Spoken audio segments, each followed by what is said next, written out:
वक्रतुंड महाकाय सूर्यकोटि संप्रभा निर्विघ्नं कुरु मे देव सर्वकार्येषु सर्वदा। गुरुर्ब्रह्मा गुरुर्विष्णु गुरुदेवो महेश्वरा गुरु साक्षात् परब्रह्म तस्मै श्री गुरुवे नमः। सतगुरु की महिमा अनंत अनंत कियो उपकार लोचन अनते उघारिया अनंत दिखावन अनंत कोटि ब्रह्मांडम गोरक्षम से चराचरम दर्शनम मुक्ति लाभम चे तस्मै श्री गुरुक्षाय नमः। वसुदेव सूतं देवं कंस चाणूरमर्दनं देवकी परमानंदं कृष्णं वंदे जगद्गुरु। या देवी सर्वभूतेषु मातृरूपिण संस्थितः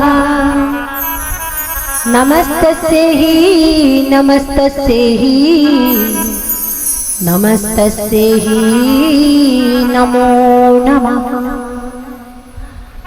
सब द्वारों को छोड़कर हम आए तेरे द्वार हे शंभुनाथ जी प्रणाम करो स्वीकार। जपे तपे ध्यान योग आपसे ही तो पाया श्रद्धा तंत्र मंत्र भय मेरे मन पाया।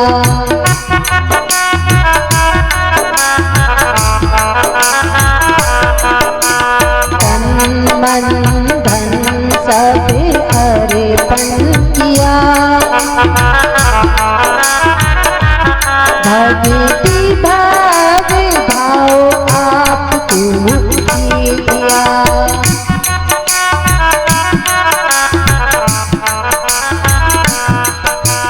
ना करो ना सेवा मेरी तुम अनंता करो कृपा पात सतगुरु बात संता।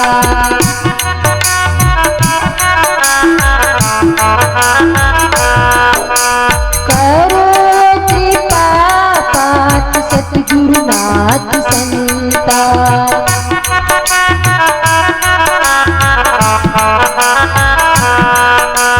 करो कृपा सतगुरुनाथ संता। श्री महादेव के चरणों में मेरा प्रणाम, गुरु महाराज जी के चरणों में प्रणाम, श्री शंभुज्योति गुरु गोरक्षनाथ जी महाराज जी के चरणों में प्रणाम। उनसे प्रार्थना की वो अपना आशीर्वाद मेरे ऊपर बनाए रखें। धर्म देवता नगर देवता ग्राम देवता के चरणों में प्रणाम। उनसे निवेदन कि वो कथा स्थल में आए और आकर अपना स्थान ग्रहण करें। संत समाज ब्राह्मण समाज विदुर समाज युगल समाज के चरणों में मेरा प्रणाम। और जितने भी भगत यहाँ पर आए हुए हैं या जहाँ तक मेरी आवाज़ जा रही है उन सभी के हृदय में भगवान श्री हरि भगवान भोलेनाथ विराजमान है। ऐसे ठाकुर जी के चरणों में मेरा प्रणाम कोटि कोटि नमन। बोली श्री हनुमान जी महाराज जी की जय हो। शिव शंकर भोलेनाथ की जय हो। माँ उमा भवानी की जय हो। श्री हनुमान जी महाराज जी की जय हो। गंगे हर नर्मदे हर जटा शंकर हर ओम नमो पार्वती पते हर। बोली श्री शंभुजति गुरु गोरक्षनाथ महाराज जी की जय हो। दादा गुरु मच्छंद्रनाथ जी महाराज जी की जय हो। श्री नवनाथ 84 सिद्धों की जय हो। श्री भेष भगवान की जय हो। श्री अटल क्षेत्र की जय हो। श्री रमतेश्वर जी महाराज जी की जय हो। श्री कदली काल भैरवनाथ की जय हो। श्री पात्र देवता भगवान की जय हो। श्री ज्वाला महामाई की जय हो। श्री सनातन धर्म की जय हो। अपने अपने गुरु महाराज जी की जय हो। गो ब्राह्मण की जय हो।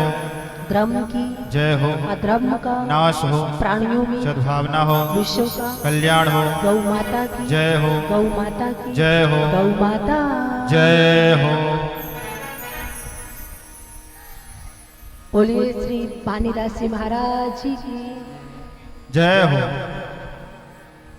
आज हम कथा के तीसरे दिन में प्रवेश करने जा रहे हैं। कथा में प्रवेश करने से पहले सबसे पहले हम किसका ध्यान करेंगे? हम किनके चरणों में बैठे हैं? श्री भानीदास जी। तो आज हम उन्हीं का एक भजन गाएंगे और मीठी मीठी तालियों के साथ। मेरे सिर पर रख दो बाबा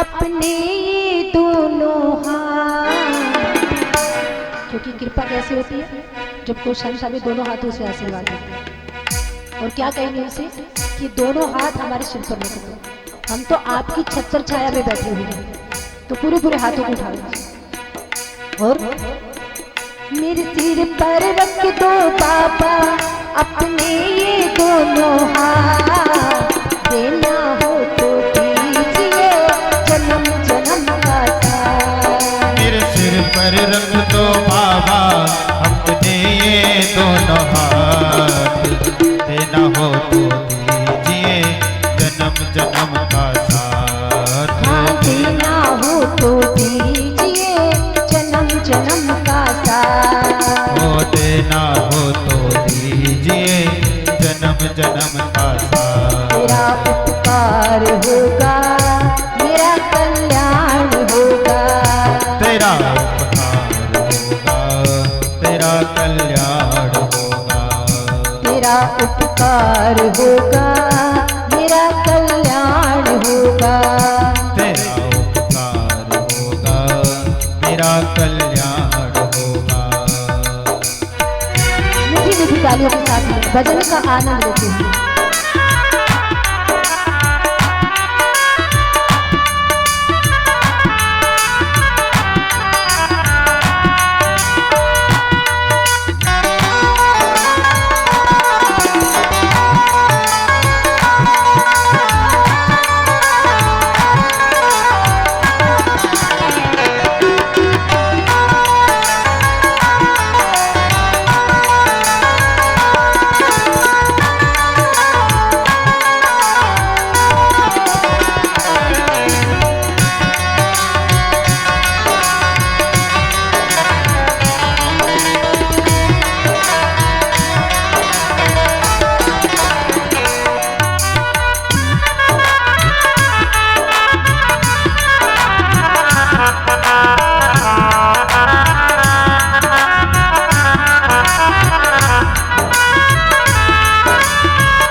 धन दौलत सोना चांदी क्या मांगा, क्या चाहिए कि हमें जन्म जन्म का साथ दे दो, इस जन्म में भी और अगले जन्म में भी। तो देने वाले वाणिदास से धन और दौलत क्या मांगे, देने वाले वाणिदास से धन और दौलत क्या मांगे तो फिर दासों से हम नाम और इज्जत क्या मांगे, मांगे तो फिर वाणिदास से नाम और इज्जत क्या मांगे। मेरे जीवन में अब कर दे, मेरे जीवन में अब कर दे, तू कृपा की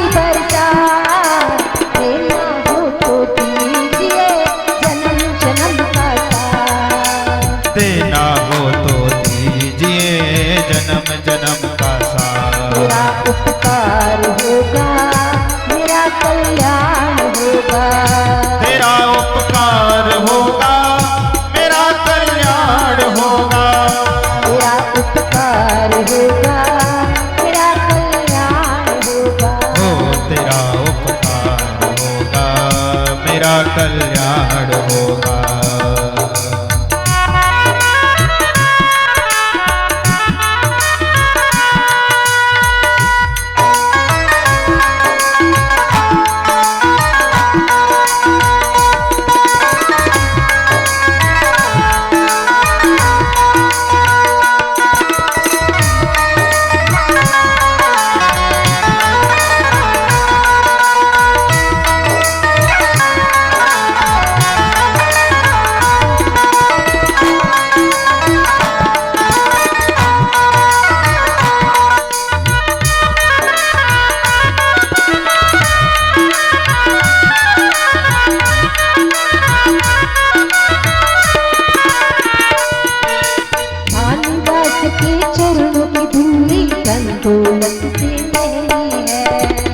दास के चरणों की धूली धन दौलत से महंगी है। बाबा के चरणों की धूली धन दौलत से महंगी है। बाबा के चरणों की धूली धन दौलत से महंगी है। एक नजर कृपा की बाबा नाम इज्जत से महंगी है। एक नजर कृपा की बाबा नाम इज्जत से महंगी है। मेरे दिल की तमन्ना यही है। मेरे दिल की तमन्ना यही है। मेरे दिल की तमन्ना यही है। करो सेवा तेरी मेरा देना हो तो दीजिए जन्म जन्म का साथ। हो देना हो तो दीजिए जन्म जन्म का साथ। हो देना हो तो दीजिए जन्म जन्म का साथ। देना हो तो दीजिए जन्म जन्म का साथ। तेरा उपकार होगा तेरा उपकार होगा। तेरा उपकार होगा मेरा कल्याण होगा। तेरा उपकार होगा मेरा कल्याण होगा। तेरा उपकार होगा मेरा कल्याण होगा।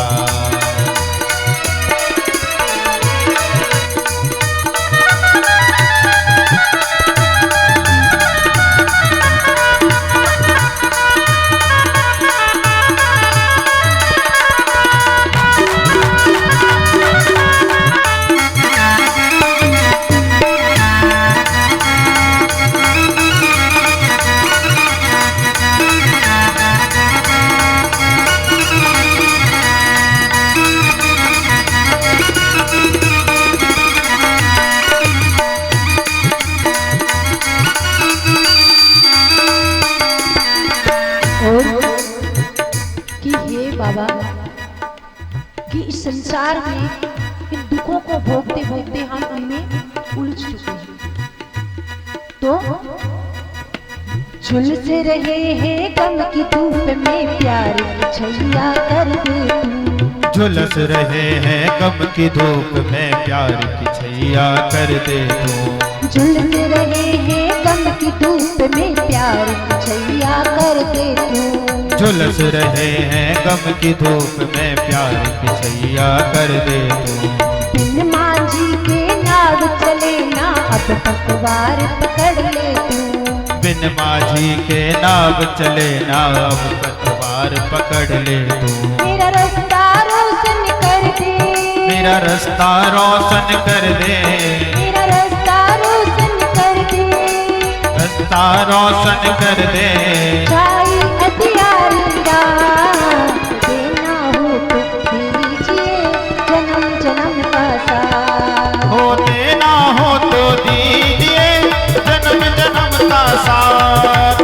देना हो तो दीजिए जन्म जन्म का साथ। हो देना हो तो दीजिए जन्म जन्म का साथ।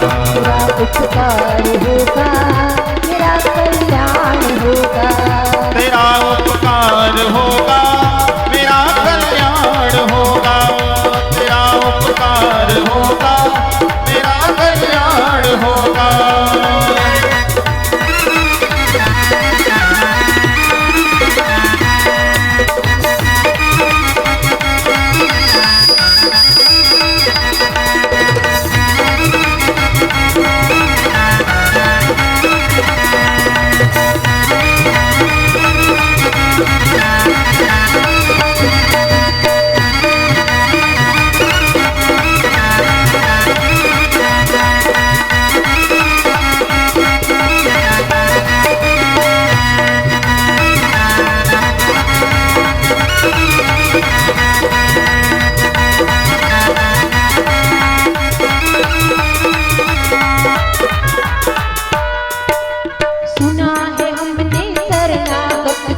शरणागत को अपने गले लगाते हो। ऐसा हमने क्या मांगा जो देने में इतराते हो। ऐसा हमने क्या मांगा जो देने में इतराते हो। सुना है हमने शरणागत को अपने गले लगाते हो। सुना है हमने शरणागत को अपने गले लगाते हो। ऐसा हमने क्या मांगा जो देने में इतराते हो। ऐसा हमने क्या मांगा जो दिन में कतराते हो। जैसे रख मेरे बाबा, मुझ जैसे रख मेरे बाबा, बस होती रहे मुलाकात, देना हो तो दीजिए जन्म जन्म का साथ। देना हो तो दीजिए जन्म जन्म का साथ। देना हो तो दीजिए जन्म जन्म का साथ। हो देना हो तो दीजिए जन्म जन्म का साथ।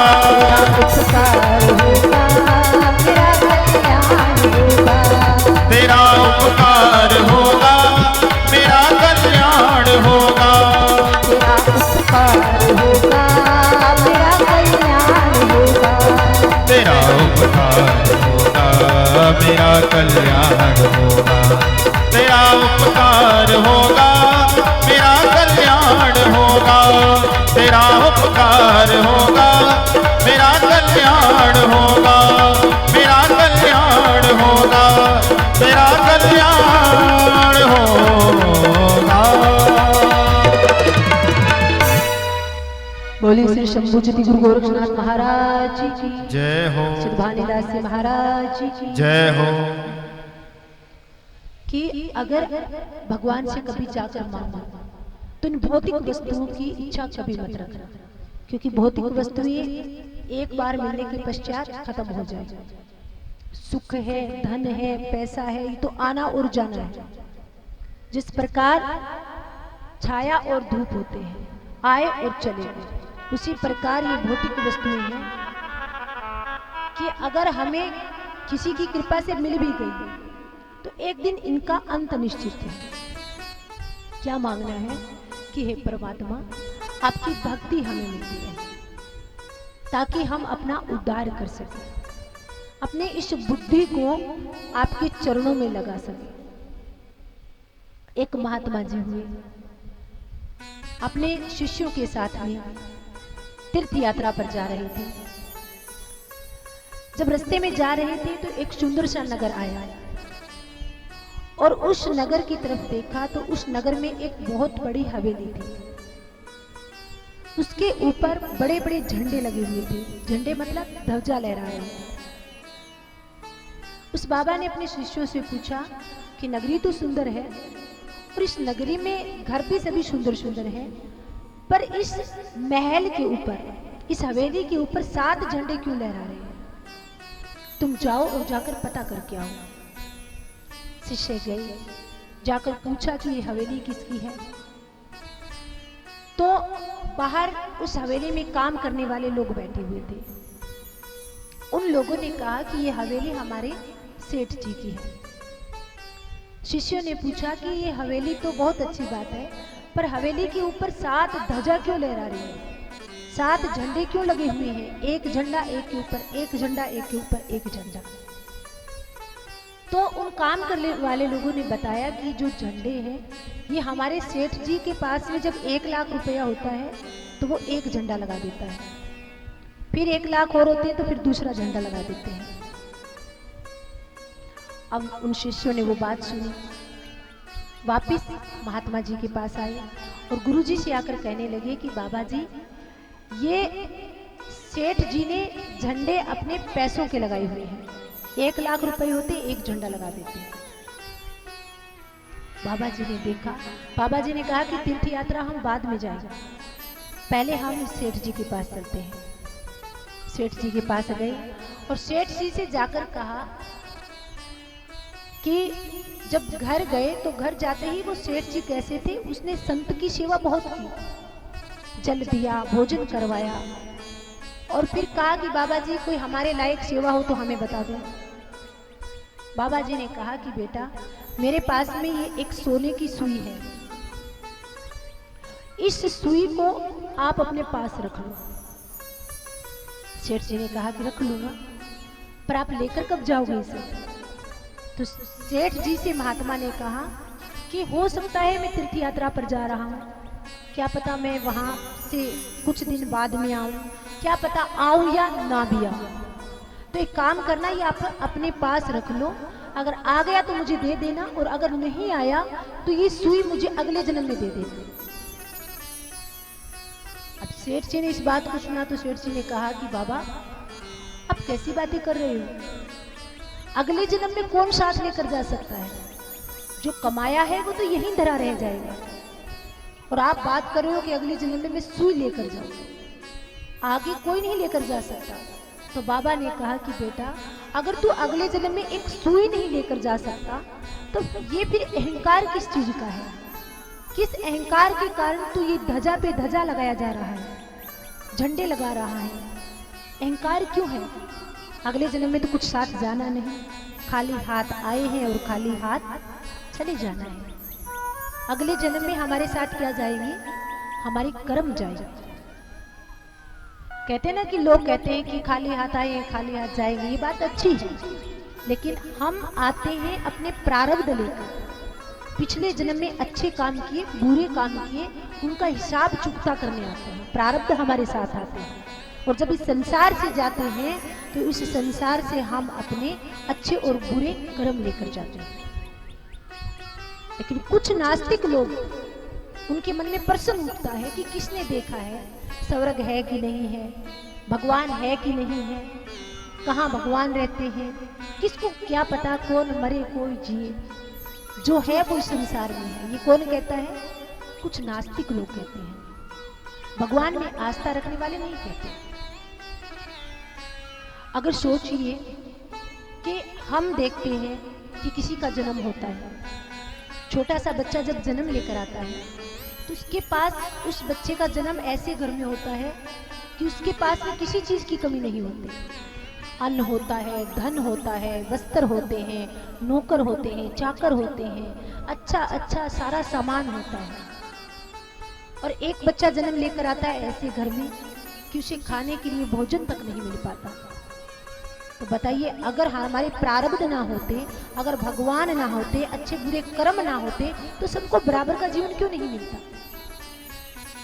और कुछ लोग कहते हैं कि हमने तो अपने जीवन में कभी बुरा काम किया ही नहीं, तो हमें दुख क्यों मिल रहा है? हमें दुख किसका मिलता है? पूर्व जन्मों में किए हुए हमारे कारणों के कारण, जो प्रारब्ध में हम करके आए। जिस प्रकार गांव में एक बैंक होता है और उस बैंक में लोग जाते हैं और पैसे निकाल कर लेकर आते हैं।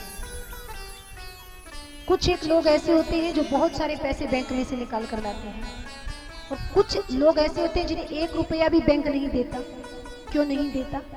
क्योंकि उन्होंने बैंक में जमा नहीं किए हैं। बैंक पैसे किसको देता है? जिसने पहले से बहुत सारा पैसा जमा कर रखा है। तो ये सुख किसे मिल रहे हैं? जिन्होंने अच्छे कर्म पूर्व जन्म में कर रखे हैं।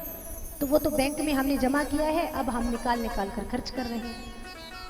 और अगला जन्म जब होगा तो उसके लिए भी हमें कुछ ना कुछ यहाँ पर जमा करना पड़ेगा, तभी हम साथ में लेकर जा सकते हैं। एक महात्मा जी नगरी का भ्रमण कर रहे थे। भ्रमण करते करते एक ऐसे राज्य में जा पहुंचे कि उस नगरी का, राज्य का जो राजा था, उसका एक नियम था। और नियम क्या था? ये कथा मुझे बहुत अच्छी लगती है, इसलिए मैं जहां पर भी जाती हूँ कथा करने सबको जरूर सुना कर आती हूँ। लेकिन आप भी इस कथा को ध्यान से सुनिए क्योंकि इतनी अच्छी है। तो उस राज्य का नियम था कि इस राज्य का राजा 5 साल तक रहेगा। 5 साल के बाद में उस राजा को एक बहुत बड़े जंगल में छोड़ दिया जाता था। वहां पर उसको शेर खा जाते, जंगली जानवर खा जाते और वो मर जाता। तो तो उस नगरी का राजा बनने के लिए कोई तैयार ना होता। क्यों? क्योंकि उसे पता होता 5 साल तो अच्छा खाने को मिलेगा, अच्छे सैनिक मिलेंगे, सब कुछ मिलेगा। लेकिन 5 साल के बाद में वो सामने वाला जंगल दिखाई देता कि उसमें छोड़ दिया जाएगा और जाते ही मारे जाओ। अब एक राजा था, उसके 5 वर्ष पूरे होने को थे। अब अगले राजा की तलाश थी, लेकिन आगे राजा बनने के लिए कोई तैयार ना हो। किसी से पूछे भैया राजा बनना है, कहते ना, हमें राजा नहीं बनना। तो उस समय एक महात्मा उस नगरी में आए और उस महात्मा से कहा कि बाबा क्या आप हमारी नगरी के राजा बनोगे? महात्मा ने कहा कि ऐसे भाग्य हमारे कहाँ कि नगरी का राजा बना रहे हैं। तो कहा कि इस राज्य के नियम भी सुन लो। इस राज्य के नियम है 5 साल के बाद में एक गहरे जंगल में छुड़वा दिए जाओगे। वहां पर शेर, चीते, जंगली जानवर मारकर खा जाएंगे। अब महात्मा थे, महात्मा होते हैं बुद्धिजीवी। जो बुद्धिजीव होते हैं वही महात्मा होते हैं। तन का महात्मा कोई नहीं होता, मन से महात्मा होते हैं।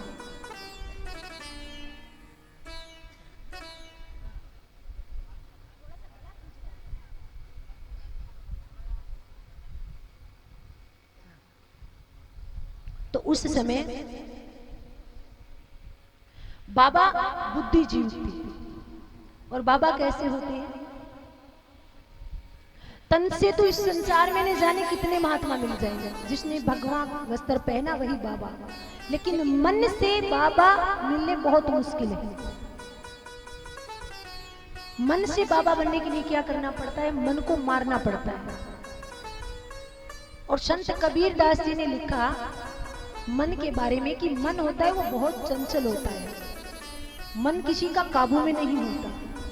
अगर 1 साल काबू में कर लो, 2 साल कर लो, 3 साल कर लो, चौथे साल फिर वो हरकत करना शुरू कर देता है। तो कबीरदास जी ने इस मन को इतना काबू किया, लेकिन ये फिर भी निकल निकल कर भागे। जब भागे तो कबीरदास जी ने इस मन के बारे में लिखा, मैं जानो मन मर गयो और मरकर हो गयो भूत, लेकिन मौका देखकर जाग उठो, रयो ऊत को ऊत। मतलब मन कैसा है? मन किसी का काबू नहीं है। लेकिन संत क्या करते हैं? तपोबल के जोर से, तप के बल पर इस शरीर को मिट्टी बना देते हैं। इस शरीर के ऊपर राख रमा कर बैठते हैं। क्यों रमा कर बैठते हैं? आपने देखा होगा संतों को माथे पे विभूति लगाए रखते हैं। क्यों लगाते हैं? क्योंकि वो इस शरीर को जीवित को कहते हैं कि ये मरा हुआ है। जीवित को ही मरे हुए के बराबर मानते हैं कि हमें से कुछ लेना देना नहीं। इत्र नहीं लगाते, परफ्यूम नहीं लगाते, पाउडर नहीं लगाते, राख रमाते हैं। क्यों? क्योंकि एक दिन इसको राख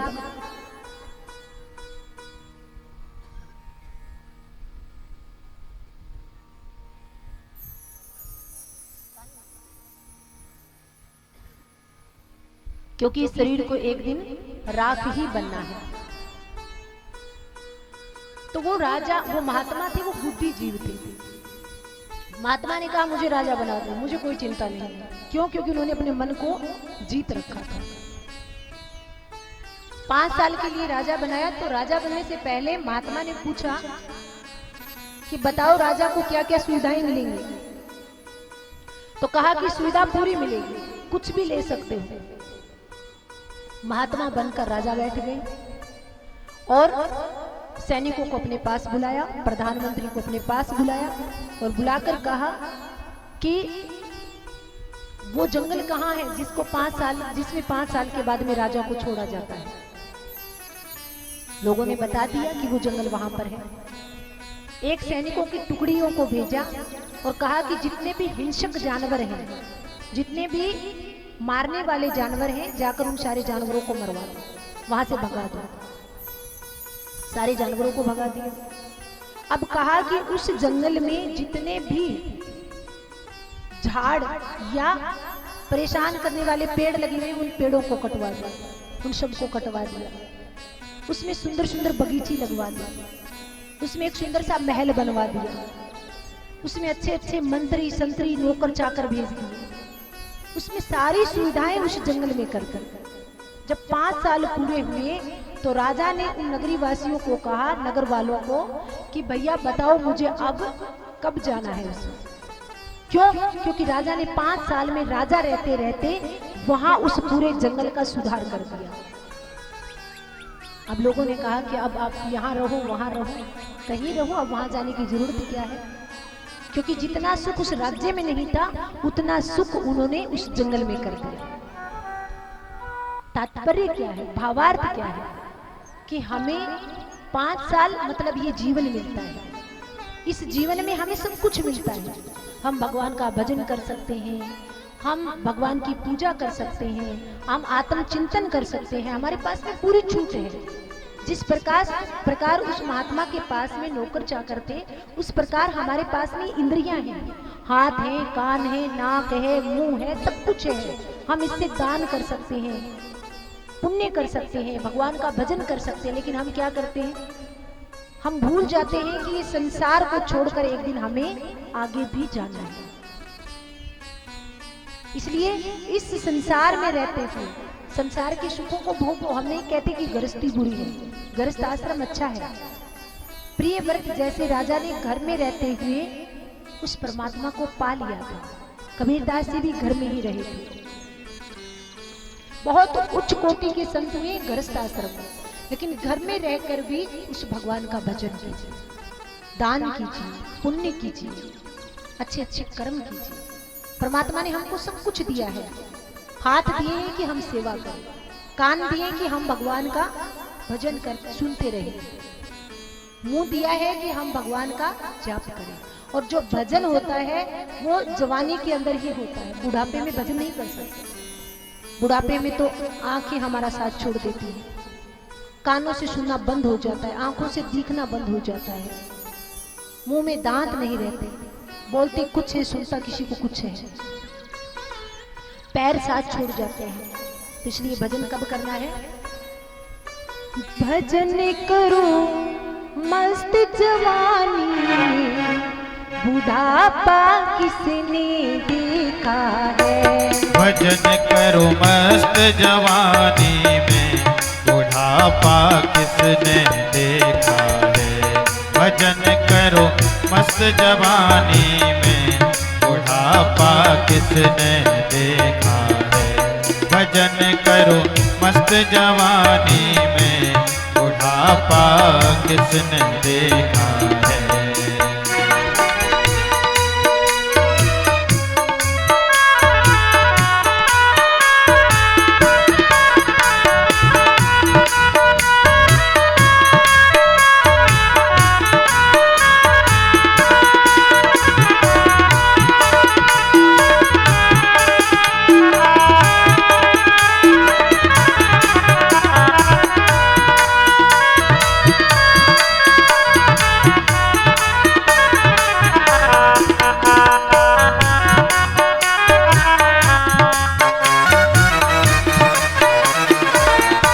भजन करो मस्त जवानी में, बुढ़ापा किसने देखा है।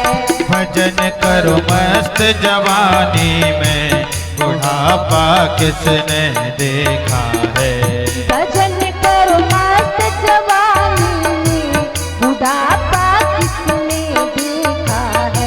भजन करो मस्त जवानी में, बुढ़ापा किसने देखा है।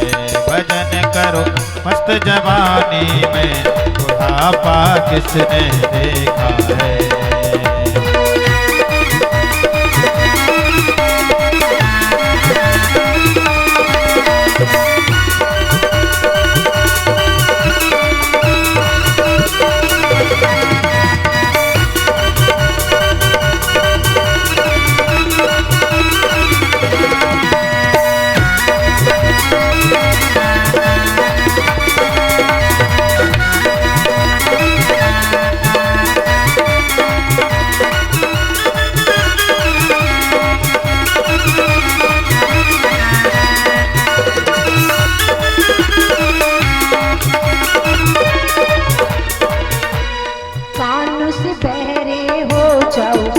कानों से बहरे हो जाओगे, कानों से बहरे हो जाओगे।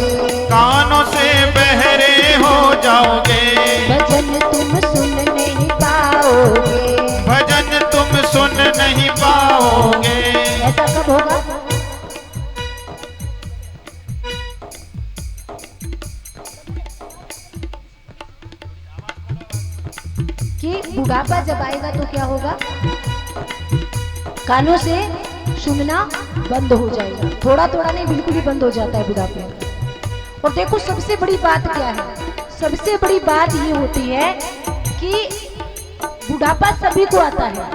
हम अपनी आंखों से देखते हैं, हमारी दादी बूढ़ी हुई, उसके बाद में हमारे पिता माता हैं वो बूढ़े हो रहे हैं हमारी आंखों के सामने, और एक दिन नंबर हमारा भी आना है। लेकिन सबसे बड़ी आश्चर्य की बात यह है कि जो जवान होता है वो कभी नहीं सोचता कि मैं बूढ़ा हूँ। सब आंखों के सामने है, लेकिन जवानी का नशा ही ऐसा होता है। कानों से बहरे हो जाओगे, कानों से बहरे हो जाओगे, कानों से बहरे हो जाओगे, कानों से बहरे हो जाओगे, भजन तुम सुन नहीं पाओगे, भजन तुम सुन नहीं पाओगे, भजन सुनो मस्त जवानी में, बुढ़ापा किसने देखा है, भजन सुनो मस्त जवानी में, बुढ़ापा किसने देखा है, भजन करो मस्त जवानी में, बुढ़ापा किसने देखा है, भजन करो मस्त जवानी में, बुढ़ापा किसने देखा है।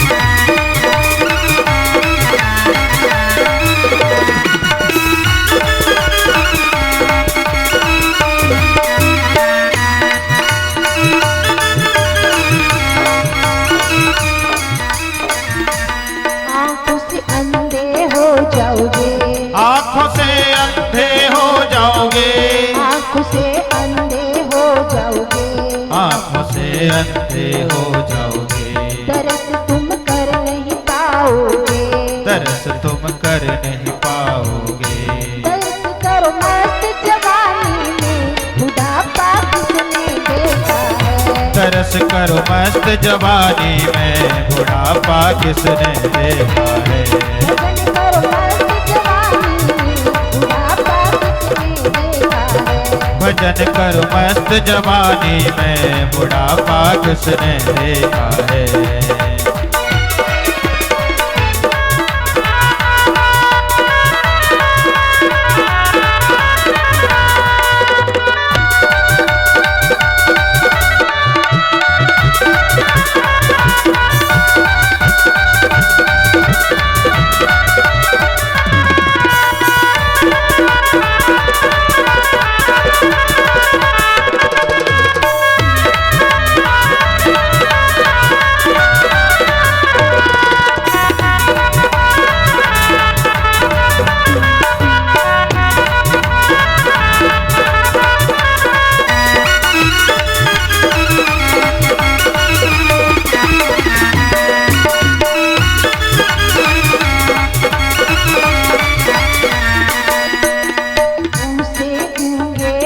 जाओगे, मुँह से गूंगे हो जाओगे, भजन तुम गा नहीं पाओगे, भजन तुम गा नहीं पाओगे।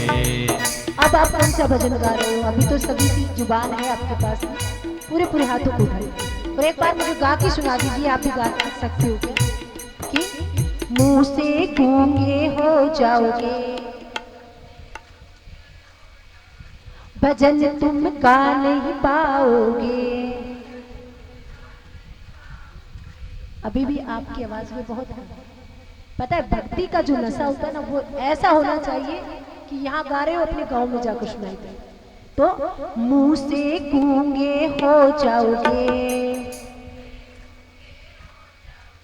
भजन तुम गा नहीं पाओगे,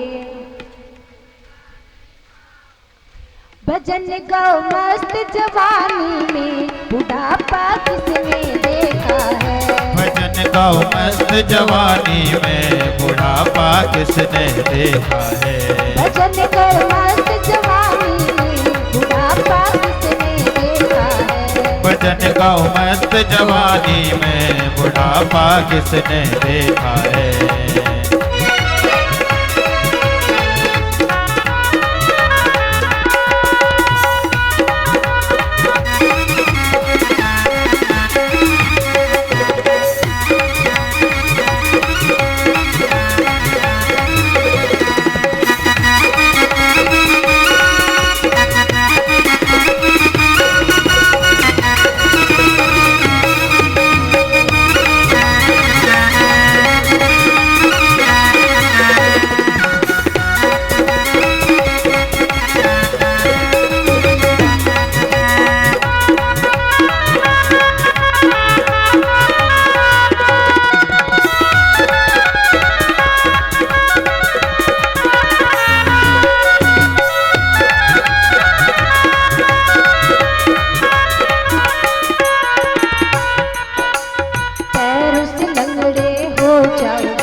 पैरों से लंगड़े हो जाओगे, पैरों से लंगड़े हो जाओगे, पैरों से लंगड़े हो जाओगे।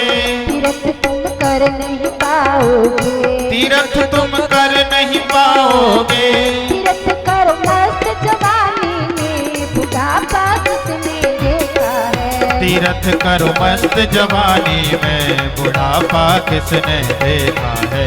भजन करो मस्त जवानी में, बुढ़ापा किसने देखा है। भजन करो मस्त जवानी में, बुढ़ापा किसने देखा है। करो मस्त जवानी में, बुढ़ापा किसने देखा है। भजन करो मस्त जवानी में, बुढ़ापा किसने देखा है। बुढ़ापा किसने देखा है, बुढ़ापा किसने देखा है, बुढ़ापा किसने देखा है। बोली श्री शंभुज्योति गुरु गोरक्षनाथ महाराज जी की जय हो। दादा गुरु मच्छिंद्रनाथ जी महाराज जी की जय हो। सिद्ध भानीदास जी महाराज जी की जय हो। कल हमने कथा को सुना कि श्री शंभुज्योति गुरु गोरक्षनाथ जी का प्राकट्य कैसे हुआ था। कल साउंड से आवाज सही नहीं आ रही थी तो पीछे बोल भी रहे थे कि हमें सुनाई नहीं दिया कि गोरक्षनाथ जी का अवतार कैसे हुआ था। आज पीछे तक समझ आ रहा है ना सभी को।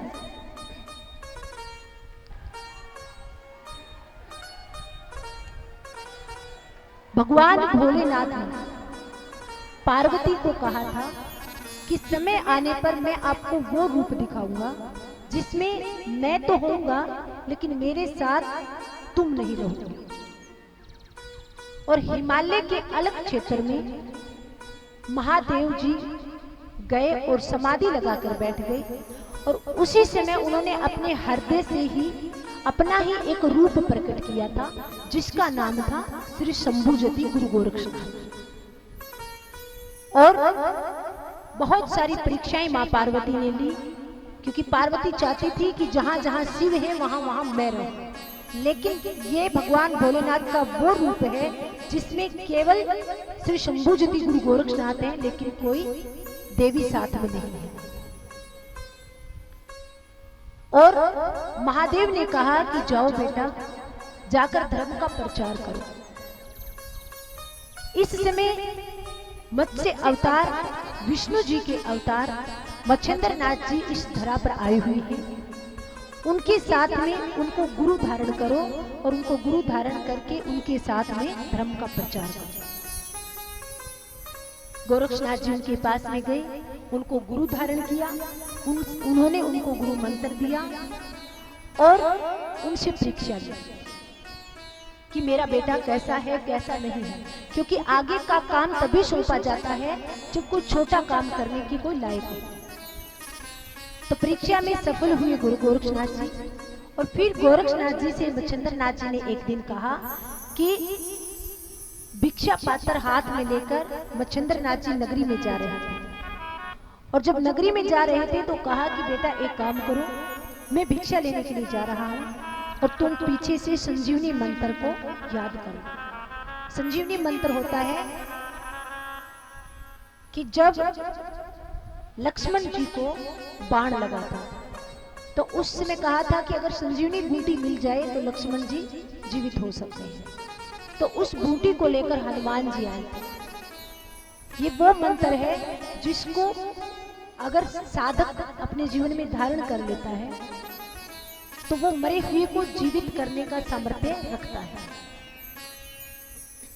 तो कहा कि बेटा तुम संजीवनी मंत्र का पाठ सीखो, तब तक मैं गांव में से भिक्षा लेकर आता हूँ। मच्छिंद्रनाथ जी चले गए। पीछे से छोटे से गोरक्षनाथ जी बिल्कुल ही छोटे हैं और बैठे बैठे संजीवनी मंत्र का जाप कर रहे थे। अब उसी तालाब के पास में छोटे छोटे बच्चे खेल रहे थे और बच्चों ने देखा कि छोटा सा बाबा जी बैठा हुआ है और ये कुछ मंत्र पढ़ रहे हैं और वो बैठे बैठे बच्चे मिट्टी से खेल रहे थे। तो उन्होंने कहा, बाबा जी के पास में गए, कहने लगे कि बाबा जी हमारी एक गाड़ी बना दो। गोरक्षनाथ जी ने कहा कि मैं गाड़ी नहीं बना सकता। क्यों? क्योंकि मुझे गुरु ने कार्य दिया है।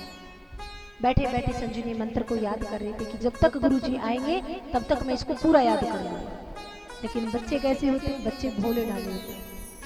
बच्चे कहते नहीं बाबा जी मंत्र जाप फिर करना, पहले हमारी गाड़ी बना दो। बाबा जी ने मना कर दिया और उन बच्चों को वहां से भगा दिया। तो बच्चे गए, उन्होंने मिट्टी को साना, जिस प्रकार आटे को गूंदते हैं उसी प्रकार उस मिट्टी को गूंदा और उन्होंने एक सुंदर सी गाड़ी बना ली। अब बच्चे बैठे रहे, गाड़ी तो बन गई। अब गाड़ी को कौन चलाए? गाड़ी को गाड़ीवान चलाता है। गाड़ीवान नहीं बन रहा था। कोशिश करे लेकिन नहीं बने, कोशिश करे नहीं बने। फिर बाबा जी के पास जाकर खड़ी हो गई और गोरक्षनाथ जी से कहा कि बाबा हमने गाड़ी तो बना ली, पर आप एक काम करो, आप हमारा गाड़ीवान बना दो। गोरक्षनाथ जी ने मना किया, बच्चे नहीं माने। बच्चों की जिद को देखकर, अभी गोरक्षनाथ जी भी बड़े नहीं हैं, छोटे से, और उस मिट्टी को हाथ में लिया और गाड़ीवान बनाना शुरू कर दिया। जैसे हाथ बनाए, पांव बनाए, आंख बनाई और जैसे जैसे बनते बनते सारा शरीर तैयार हुआ मिट्टी का, तो उसी समय साथ साथ में संजीवनी मंत्र को पढ़ रहे थे और पढ़ते पढ़ते उस मिट्टी के पुतले में प्राण आ गए। और जब प्राण आए, अस्थि, मांस, रुधिर का संचार होने लगा। वो मिट्टी का पुतला हिलने डुलने लगा। अब छोटे गोरक्षनाथ जी थे, वो भी देखकर डर गए और सोचा कि मेरे हाथ में क्या है, छोड़ूं? तो वो जोर जोर से रोने लगा। ना पकड़ सकता क्योंकि डर लगे और ना छोड़ सकते कि वो जोर जोर से रोए। और जितने बच्चे पास में खड़े थे सब कहने लगे कि भागो, भूत आ गया। क्योंकि मिट्टी का पुतला हिल रहा है तो भूत ही और क्या है। बच्चे तो भाग गए, लेकिन गोरक्षनाथ जी कहाँ भागे? उसको पकड़े बैठे रहे। बच्चे नगरी में गए। नगरी में जाकर लोगों को कहा कि तालाब पर एक छोटे से बाबा जी बैठे हैं और उनके हाथ में एक मिट्टी का पुतला हिल रहा है, डुल रहा है, रो रहा है। तो गांव वाले भागे भागे आए। गांव वालों ने आकर देखा तो सब डर गए। आसपास बहुत बड़ी भीड़ लगी हुई है। गोरक्षनाथ जी चिंता में है कि पता नहीं गुरुजी कहाँ गए हैं, कब आएंगे और कब मैं उनको बताऊं कि मेरे से क्या हो गया। अब उस नगरी के अंदर चर्चा फैल गई कि एक छोटे से बाबा ने मिट्टी के पुतले में प्राण डाल दिया। तो ये बात जब मच्छिंद्रनाथ जी ने सुनी तो मच्छिंद्रनाथ जी आए और मच्छिंद्रनाथ जी ने उस भीड़ को दूर किया। और जैसे ही भीड़ को दूर करके मच्छिंद्रनाथ जी ने गोरक्षनाथ जी की तरफ देखा, क्योंकि वो समझ गए थे कि आज मैं अपने बेटे को संजीवनी मंत्र का पाठ याद करने के लिए देख आया हूँ, जरूर उसी मंत्र का चमत्कार है। तो जैसे ही देखा तो देखते ही गोरक्षनाथ जी आकर गुरुजी की लिपट गए और कहने लगे, गुरुजी मुझे नहीं पता ये क्या है, मैं तो मंत्र जाप कर रहा था और साथ में गाड़ीवान बना रहा था, मुझे नहीं पता इसमें प्राण कहाँ से आए। मच्छिंद्रनाथ जी ने कहा कि बेटा मैं जानता हूँ कि इसमें प्राण कहाँ से आए, क्योंकि ये संजीवनी मंत्र के प्रभाव से ही इसमें प्राण आ गए हैं। अब लोग खड़े हो गए, हाथ जोड़कर लोगों ने कहा कि हमारे गांव में अगर आपने बच्चा बना ही दिया है तो हमारे गांव में एक मधुनामा नाम का ब्राह्मण रहता है और उसके घर में कोई संतान नहीं है। आपकी बड़ी कृपा होगी अगर आप ये बच्चा उनको दे दें। उनकी पत्नी भी वहां पर आई और उनकी पत्नी का नाम था गंगा जी। उसने हाथ जोड़कर कहा कि आप ये बच्चा हमें दे दीजिए। मच्छिंद्र नाथ जी ने कहा कि ये गोरक्षनाथ जी ने इसको बनाया है, तो इसलिए इसको किससे बनाया है? इसको हाथों से बनाया है, तो इसका नाम रखा गया करभंजन नाथ, जो बाद में गहनी नाथ जी के नाम से प्रसिद्ध हुए। तो कहा कि हाथों से बनाया है तो करभंजन नाथ इसका नाम है। और ये देकर कहा कि हम इसको कुछ समय पश्चात आएंगे और भिक्षा देकर जाएंगे, क्योंकि नाथों का बच्चा है तो नाथ ही रहेगा। ये कहकर उस ब्राह्मण गणपति को देकर जब जाने लगे तो सारे गांव वाले वहां पर खड़े खड़े मच्छिंद्र नाथ जी की जय जयकार करने लगे। देखो इतना बड़ा चमत्कार गांव वालों को दिखाया, लेकिन रुके फिर भी नहीं। संतों का काम भ्रमण करना। गांव वालों ने कहा कि कुछ समय यहाँ पर रुक जाइए, ऐसे सिद्ध संत हमारी नगरी में आए हैं, हम भी तो आपकी सेवा करना चाहते हैं। लेकिन मच्छिंद्र नाथ जी जब वहां से जाने लगे तो गांव वाले उनके चरणों में गिर गए और उनके जय जयकार करने लगे। तीन लोक से न्यारे गुरु गोरख हमारे, तीन लोक से न्यारे गुरु गोरख हमारे, तीन लोक से न्यारे गुरु गोरख हमारे, तीन लोक से न्यारे गुरु गोरख हमारे, गोरख हमारे गुरु गोरख हमारे, गोरख हमारे गुरु गोरख हमारे, लोक से न्यारे गुरु गोरख हमारे, तीन लोक से न्यारे गुरु गोरख हमारे।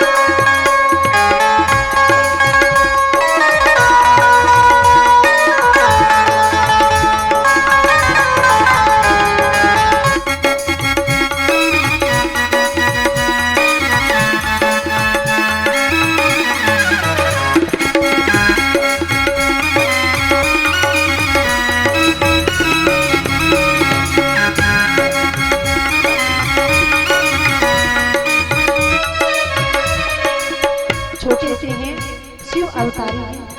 छोटे से बच्चे ने माटी के पुतले में प्राण डाला।